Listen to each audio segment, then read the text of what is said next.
There once was a land where men were always right. They knew it and they were proud of it. It was a land where a man was proud to say, I am right and you are wrong.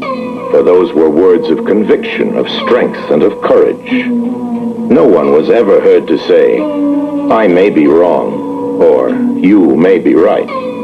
For those were words of weakness, uncertainty, and cowardice. When differences arose between the people of this land, they looked not for truth, but for confirmation of what they already believed.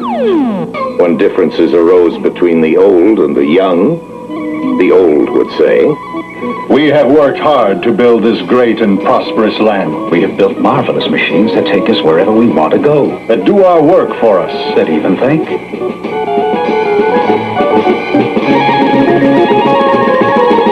We have gone farther, faster, deeper, and higher than anyone in history. We live better than anyone in the world. We expect those who inherit this good land to build on the heritage we have given them. These older people were right, of course, and they knew it and were proud of it. But the younger people of that land would respond,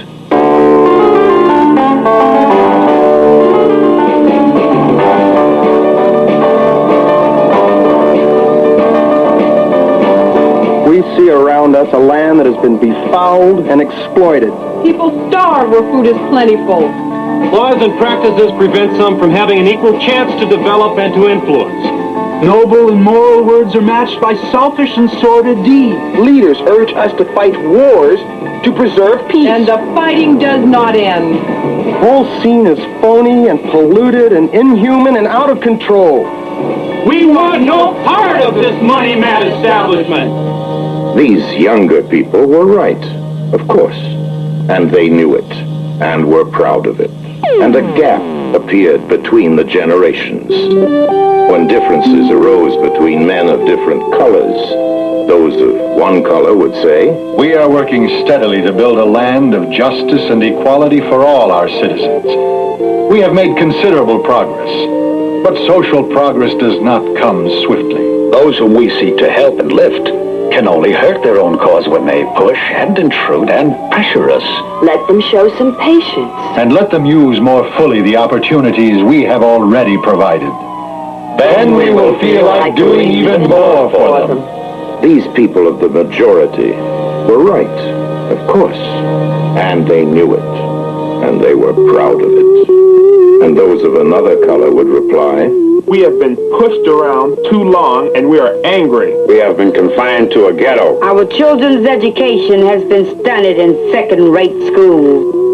We have seen jobs go to the less qualified while our people are rejected or shunted into menial tasks. We see 1,000 subtle signs that brand us and our children as second-class citizens in this land. We will tolerate lofty promises and meager deeds no longer. These people from the minority were right, of course, and they knew it, and were proud of it, and the gap between the races grew. And so it went on in this land. Group after group defined the right, and took their stand, and upheld their position against those who opposed them. It happened between those who taught in the schools and those who provided the funds. It happened between those who gave priority to a strong defense and those who gave priority to better cities. It happened between those who pleaded for peace at any price and those who argued for national honor at any cost. Everyone was right, of course, and they knew it and were proud of it, and the gap grew wider until the day came when all activity stopped.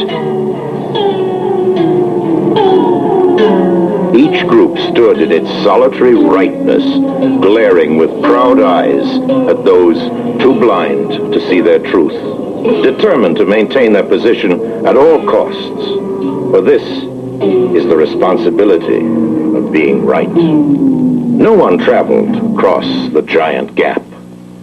No one talked to those on the other side. No one listened. The quality of life declined and became grim. Then, one day, a strange new sound was heard in the land. someone said, I may be wrong. At first, the people were shocked that anyone could be so weak and so confused. Then another voice said, You may be right. The people burst into laughter to hear anyone so indecisive and soft, but the voice persisted, and some began to listen. They began to listen to opposing and even wrong views. As they listened, they discovered common beliefs they had not known before. They even began to see signs of humanity and noble purpose in those whom they once only knew as adversaries. Here and there, men expressed their common desires in deeds, and bright examples of joint action were seen in the land. With each new effort, men's faith in one another grew, and their faith in their future, and their ability to shape their own destiny.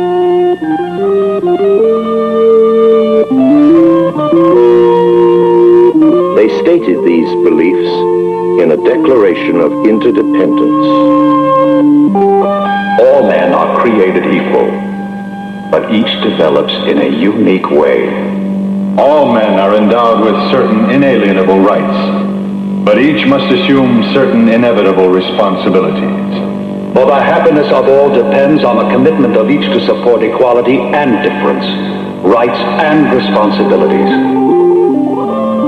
In this land, men had learned that the search for truth is never over, but the challenge is always the same: to stop fighting long enough to listen, to learn, to try new approaches, to seek and test new relationships, and to keep at a task that never ends.